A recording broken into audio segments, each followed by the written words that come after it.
कामाचा माणूस आहे, मी शब्दाचा पक्का आहे. मी कधी त्याच्यामध्ये जातीचा पातीचा नात्याचा गोत्याचा विचार केलेला नाहीये.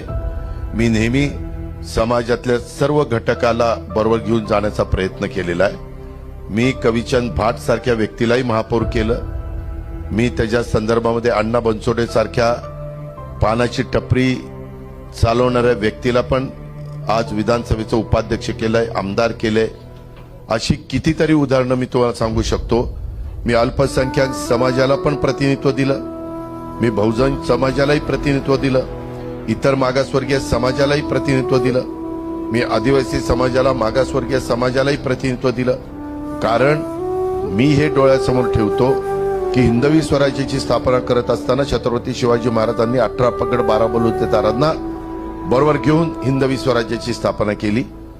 कुणी काही त्या काळामध्ये